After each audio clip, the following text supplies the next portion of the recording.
I'm Lisa. I started Connect Social about 2 years ago with the intention of connecting singles with other singles that are interested in the same kind of things. There's been like over 200 events that have been happening. More than 2,000 people have gone through. There's all different kinds of events. There's speed dating, there's single mingle nights, there's single mixes. Every event that you can think of, there's been a single element that I've added to it just to get people to meet other people that are interested in the same kind of thing. The busiest events I've found have been like the traffic light parties. The theory behind a traffic light party is that you've got people, so someone that's newly single or doesn't have any single friends can bring their wing people along, and so you get different coloured wristbands based on relationship statuses. I think the most that has been through an event at Gosford was 140 people. I can confirm there's been one marriage.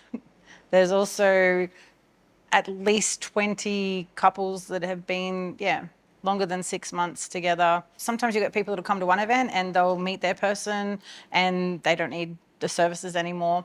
Other times you get people that will come repetitively, I think because the reality is they know that it'll work.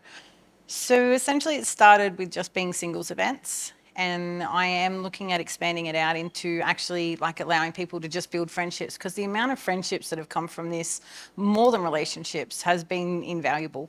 I've seen like people come in and they're just out of just out of a long-term relationship, and they've got no single people, and then all of a sudden there's like, they've got like a trio, and they've got this like the Three Musketeers, I call them.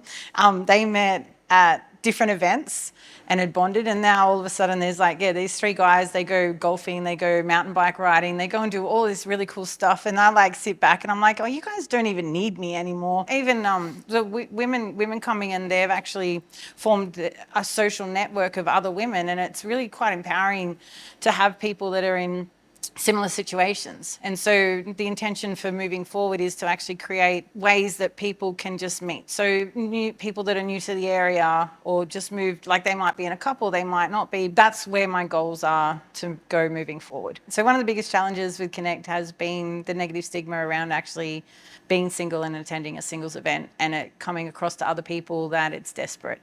And I'm trying to break that, because being single doesn't mean that you're desperate. Attending a singles event doesn't mean you're desperate. It means that your intention is to actually meet other single people that are also intending on meeting other single people. And so when you put people in a space that have the same intentions, that's where genuine connections can actually happen. Who said that being single doesn't mean you can't have fun with other singles? Doesn't necessarily mean you're looking for a relationship. No cool story ever started with on Friday night I stayed at home. So people have been watching Connect Social since it started 2 years ago, and they're only just now pushing themselves to actually attend events, because they're seeing that it is working.